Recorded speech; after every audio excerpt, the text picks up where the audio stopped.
see you, Imran. Good to see you. You too.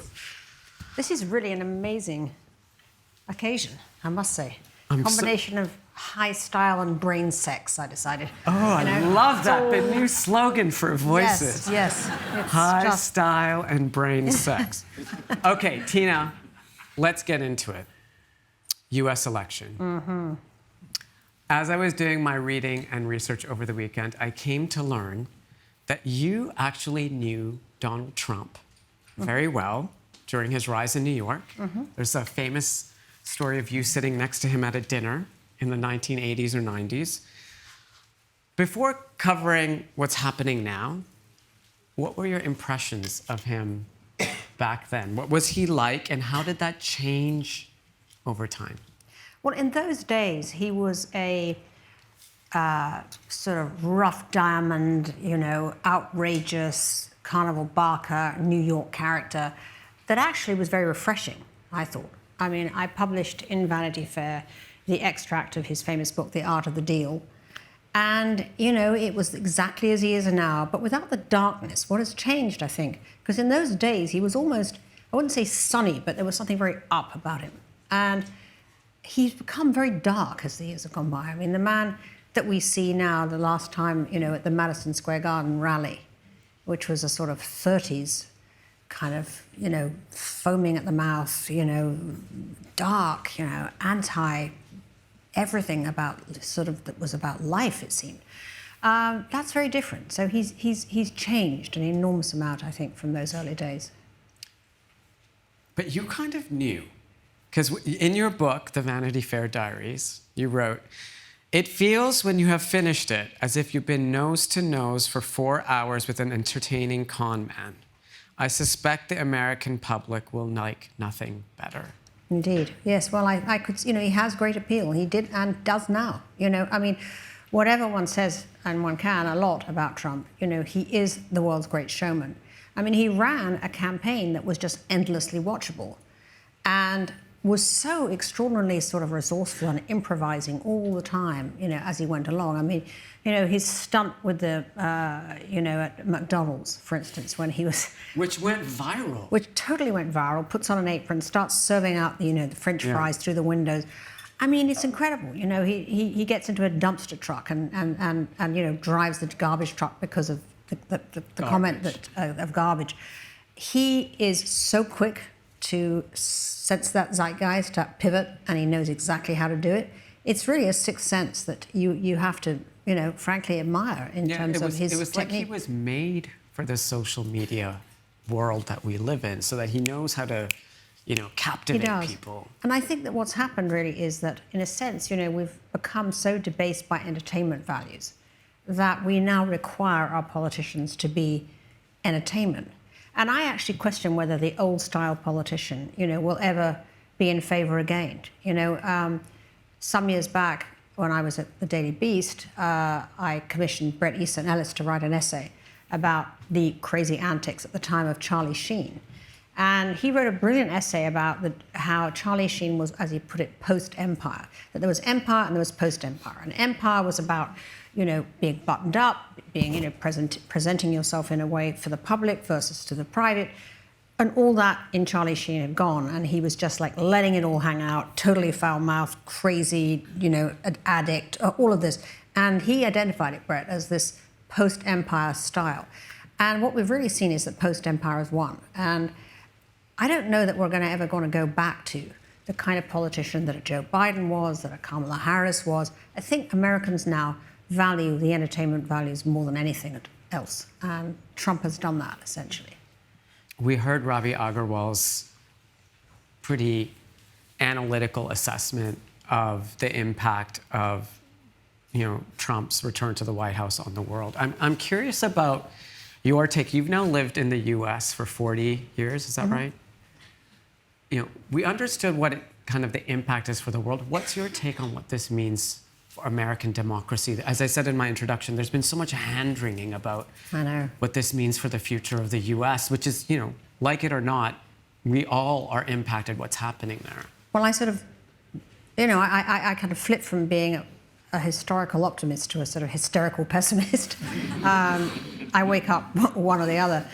What we haven't seen before, of course, is a completely unfettered Trump. The first time in his 2016 victory, he was held down by the fact that he didn't have every branch of government, but he has every branch of government now. He's going to have the House. Not quite finished the elections there, but he will. Republicans are winning. They've won the Senate. He's totally, politicized the Supreme Court, and now has his toadies there, and he has the White House. So now he's completely unfettered, and he's also realized last time around, because he didn't know anybody, didn't expect to win, and was in a state of constant chaos, he sort of appointed people that other people told him to appoint, who hadn't taken the sort of the oath of allegiance, as it were, to Trump. That's gone. The last 4 years, you only get to join him now if you're a true believer. So he's now surrounded by the true believers, and there's no one to sort of say him nay. Now, we're all thinking, if you're the hysterical pessimist, you think this is, everything he wants is going to happen. No one is going to stop him. But the thing about Trump is he's so unpredictable. He could also turn on his true believers. If things go wrong, for instance, if he does his tariff thing, which he seems to be obsessed with and has been one of the very few consistent sort of themes of his entire sort of life, is tariff obsession for some reason. But if inflation suddenly, goes crazy, he will turn on everybody and blame them, and they'll be gone, So there is that caprice which you can almost kind of rely on. Mm-hmm. And, of course, in the midterms, the Republicans could lose the House and the Senate, So in which case you're going to have some of those restraints kind of back on him again. But this is going to be a time for courage, and we haven't seen very much of it. The entire Republican Party just turned into moral amoeba, sort of incredibly so. I mean, people who had stood up against him and had denounced him and so on when he lost and went on every talk show, now just flipped, and they're back groveling in a way it's really, I have never seen it before, how they can actually look in the mirror and see the sound bites of themselves saying, the man has got absolutely no integrity. January the 6th was a disgraceful blah, blah. Then they turn around and say, I'm voting for Trump, and they're trying to get a job, And it's really remarkable, and I'm not quite sure why they've become so desperately cowardly. Hmm. There's one other entity that could theoretically also hold Trump to account. We talked about the Senate, and we talked about Congress and the House, and we talked about the Supreme Court. There's also the media. Absolutely. Well, that's exactly. And so, what is happening in American media at the moment? You have such an interesting vantage point. The media has been kind of whipped into this polarization. I'm just curious about your take of how you see that. Well, I think that we are now, as you say, the resistance is going to have to come from the media. And there's this narrative that has now got going, of course, pushed really by Trump, which is that the media is untrustworthy, that everybody's, it's partisan or so. But that is actually really not true of the majority of, hardworking American journalists. They are trying to get it right. What I think's more scary now is the fact that the media owners, are what is the problem, because they are now terrified of their businesses being impacted by Trump. And we saw what happened at the Washington Post. Jeff Bezos from Amazon, who bought the Washington Post some years back, he was a very stalwart owner in the first term, actually. He backed his editor in a way that was quite admirable, in fact. But now, just before the election, he killed the endorsement of Harris by the opinion section, which was unheard of. That ever since Watergate, they've always endorsed a candidate, and once Bezos heard it was Kamala, bam, he killed it. He was like the first, or I think at least one of the first of the sort of digital oligarchs to tweet, his congratulations of Trump. You see that he's pivoted, and just yesterday, the owner of the LA Times just has swept out the entire editorial board and has said he's going to have a new editorial board. And you're seeing really what's happened in Modi's India, essentially, which is, you don't have to tell a journalist what to write. You simply have to create a culture where, you don't get hired if you write anything that's going to antagonize Trump. And, we've seen in India how the free press has been decimated because the way Modi operates is he goes for those corporate owners, if he can't, get those corporate owners to sort of play ball, then eventually, a friend of Modi will buy the media outlet. He has constant lawfare against journalists where they're sued for, crimes that have nothing to do with journalism, or their taxes are audited and they're called tax felons. So he goes after journalists for other reasons than the journalism. And of course, he goes after advertisers so that the advertisers don't want to be advertising in something that's anti-Modi. And that is, I think, that the route you're going to see happens in the US if Trump does what he's promising, and he tends to do it. I mean, he calls the media the enemy of the people. I mean, he is hostile to the point of, lunacy, really, about media that tell the truth. And I think you're going to see a lot of fear in the owners. The journalists, I think, a lot of them are doing really great work. And my heroes right now are journalists, because I think they are giving their lives. They are one of the last kind of portions of society anywhere that are not doing it for the money. I mean, nobody makes any money, as a journalist. That is one global fact we can all say. They do it for passion. They do it for, for conviction, and they do it for principles, actually. So I started a conference 2 years ago. Truth Tellers. Yes, called Truth Tellers, which is in honor of my late great husband, who was a fantastic journalist, Sir Harold Evans, who was a big, brilliant crusading editor of the Sunday Times, who campaigned for 10 years to get compensation for the thalidomide victims, and really was a great leader in terms of courageous investigations. And at Truth Tellers, we bring together these journalists to really strengthen the bonds of journalism, to make people... I mean, journalism is such a demoralized profession that we have to support journalists, because without them, there's going to be no resistance. Yeah. One of the reasons we've ended up here with, billionaire owners of important media outlets like the LA Times, like the Washington Post, is because of the state of the business of media. Right. And you've had a front row seat to the shift, starting in the print world, moving to the Daily Beast, a digital publication.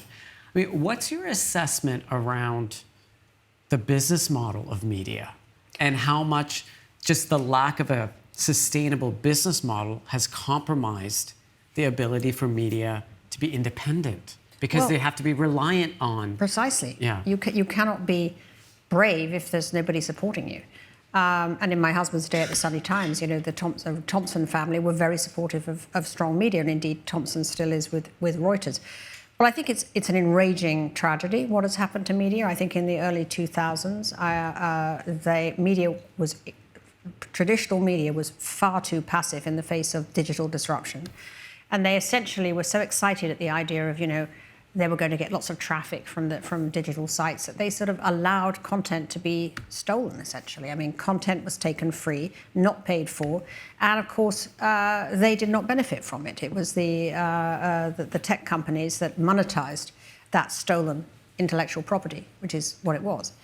And they're doing it again with AI, by the way. Well, now, 20 years later, 25 years later, we see it happening all over again. Those self-same people who, robbed this profession and killed it, nearly, or certainly brought it to its knees, are coming back, those very same companies, and are now saying, now we want to have scrape all your content for AI. And, we might... And companies are fighting back, and they might get like a 250 million or something, but that's nothing when you consider the fortunes that are being made by the tech companies off the back of other people's brains. And I do not know why, writing sentences is not valued more than writing code, because it lasts longer, that's for sure. I mean, one Shakespeare sonnet, I'm sorry, but beat that algorithm, I love that.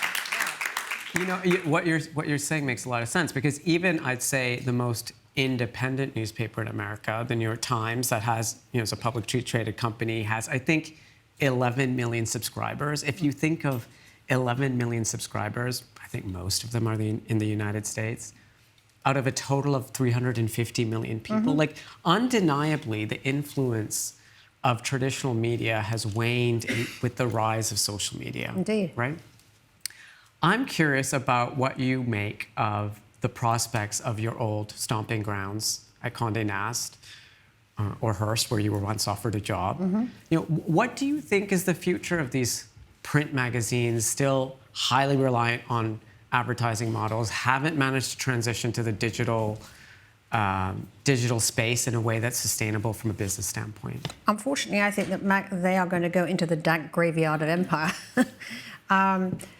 Magazines, which I love the art of magazines, I love the craft of magazines, I love the feel of magazines, but I don't read magazines anymore. Even you? No, I don't read any. I read on my phone, like most people, I follow, journalists' feeds, and I get my news from this kind of huge sort of smorgasbord of various sources. I do not buy magazines anymore. So I don't think that the magazines have a future, unfortunately, which grieves me, but I'm being frank. I mean, I don't think they have. Somehow I've gone beyond caring about that. I did care about that, but I don't care about it anymore. All I care about, I don't care what form it comes in. We have to be able to sustain, nourish, nurture, and find an audience for serious investigative news, because without it, we are completely screwed, quite honestly, because there's just nothing else that's going to be able to fight back against, autocratic dictators, against, the sort of debasement of the culture in general, against lies and misinformation. I mean, it's just stunning what garbage just kind of percolates through people's minds all the time with this, and they don't know or care whether it's true or not. It's almost as if people have gone beyond caring, literally, whether what they read is true or not. And it's I think, the most alarming thing, frankly, about society, because I think it's much the most serious problem. It's more serious than anything, is the death of truth, essentially, and what that can do to, a society. So I spend a lot of my time thinking about this. Well, I happen to agree with you, which is why I do the work that I do. I am also aligned with you that the medium doesn't matter, What matters is that we have really thoughtful, curious, truth-telling people in the roles of editors and journalists of the media. So I'm curious, maybe to get a little bit of your advice as a newbie editor or a newer editor. Like, what do you think makes a good editor today? Well, I think it's the same things that have always made a good editor. First of all, you have to be absolutely curious. Secondly, you have to do what Daniel was talking about, colliding, how he actually put it, he put it very well, sort of colliding with the different, being willing to be alive and open to all of these different perspectives, points of view, and information. And understanding, how to get that work out of people, because, very often you have to sort of pull this work from people in a way that, is a very sort of intimate process, as it is within a director and an actor. And I think one of the sad things now about editing is that there's very little nourishing of writers and journalists by editors, simply because they don't have them. I've actually launched, as part of this foundation I've launched for my husband's journalism fund, we now give an annual fellowship to a young investigative journalist who is rewarded by going to work for 9 months at Reuters in their investigative department. And I'm stunned by the entries, quite honestly, because last time we got like about 800 entries from these brilliant young investigative journalists. For one spot. For one spot. And the refrain in all of their submissions was they are alone, they have no one to mentor them or talk to them about their stories, they're sitting in their apartments, somehow supported by a few non-profit dollars here and there, trying to do their investigative work in the face of, intimidation and no backing, and they go to foreign parts of the world that are wildly dangerous without any kind of institutional backing. So you're seeing all of these journalists. I mean, I think there's 178 have been killed in the Middle Eastern, in the Israeli-Hamas wars. They're dying. They're not protected. They're locked up. They're being imprisoned, as Evan Gorevich was.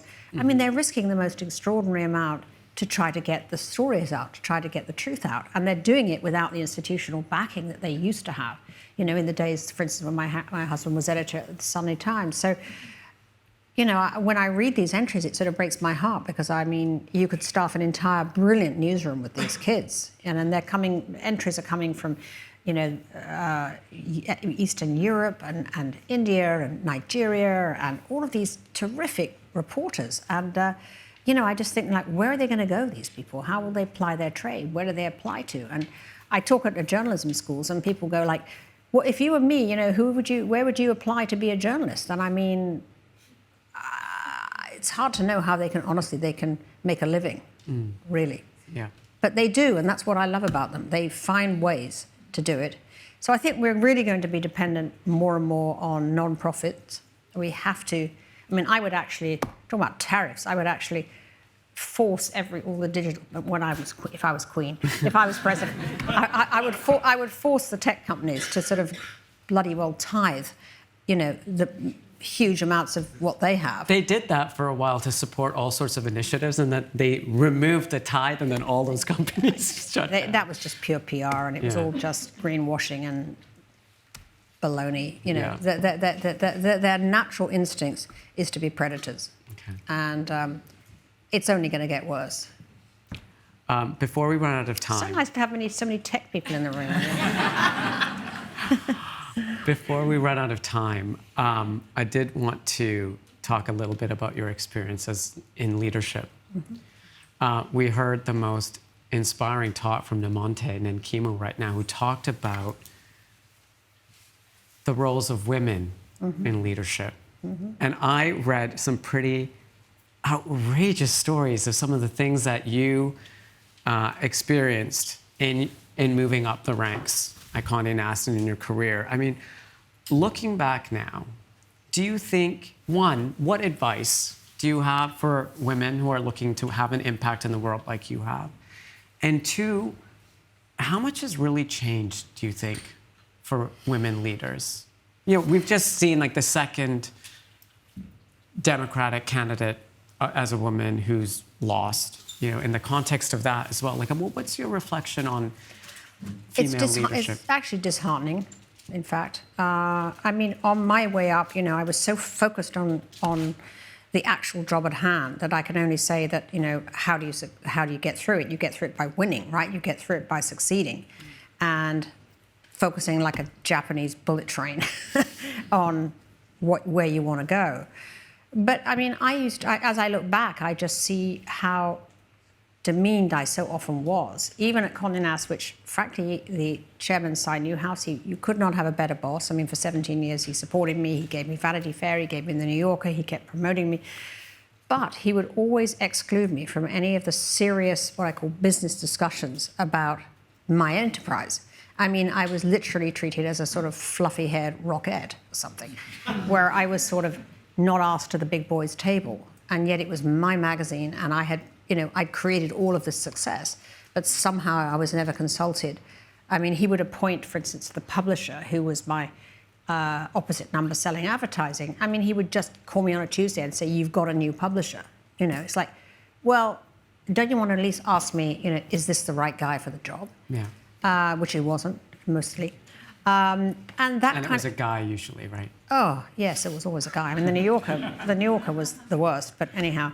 But it was very sort of vexing, and it was why I left, actually. It was why I left Condé Nast. But wait, even before you left, I read somewhere or watched a video or something that you went 14 years without a raise? Yeah, and you only got a raise when you were offered a job at Hearst? I was offered a job at Hearst, and, you know, it's partly my fault because women tend to have this terrible, you know, sort of, you know, self-deprecating because we've been, you know, stomped on so many times in this way that we don't go in with the same kind of confidence that men do to demand a raise. And so every sort of, you know, Cy would give me, you know, 10,000 and say, you know, Happy Christmas. And I would say, oh, thank you so much. You know, I'm so grateful. And I think, wait a minute, I just took this magazine from like the bottom of the pit to like #1 on the hot list, from, you know. And eventually, I was offered this other job, and so they had real leverage. And that was a point where I went to this very big sort of super agent, as he was known, and I decided I could not have the conversation. And he went in, and in 10 minutes, I was suddenly owning $1 million. That's it. Wow. Absolutely. I got like a $500,000 raise, in 10 minutes. I mean, because he went to take Sign Newhouse for breakfast, and I was sitting there thinking, it was 8 o'clock. I got the call at 8:15. So, I realized I had all of this leverage, but I had never sort of actually used it. And one of the things that kind of sort of energized me to do that was when I discovered that the editor of GQ, who frankly was this kind of B-list bro, with a beard, was earning more than I was, and why? There was absolutely no reason whatever, but it's just this gendered thing, and it is true. And my daughter is a wonderfully sort of dynamic documentary producer, but I during COVID I would listen to the Zooms, right, and it's the same old story. The guys are all just like talking over her, sort of constantly, even though she was in fact, sort of in a higher position than many of them, you'll be like, Izzy, will you get that done? Like, Izzy, will you, like, talking to her, they were always like passing the grunt work to her, and I suddenly thought, this is just what happens all the time, is this kind of constant making women just sort of be the sort of the also-ran. And you have to be quite aggressive, which I've now become. Now I'm old and I don't care, and I can mouth off and I can say what I like, and who cares, because media's collapsed anyway. So, I'm probably talking to 10 people, the same size as my Christmas list, But that's also quite liberating. So do you think, if it was your opportunity again, would you use that bullet train approach? And would you advise, you talked about bullet train, you talked about getting leverage, you talked about getting an agent. Is that your advice for... Well, next time I think I'd get a howitzer, actually.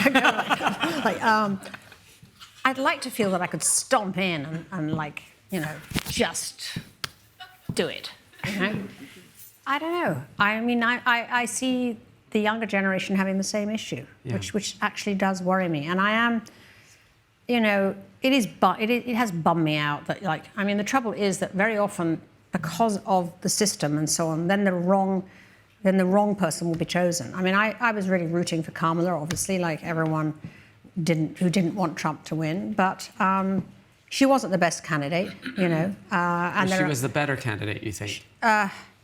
Was she the better candidate? That's quite a long conversation. Okay. We'll do it over another time. Tina Brown. So much fun to talk to you, Imran. Thank you very much. And congratulations on what you have created.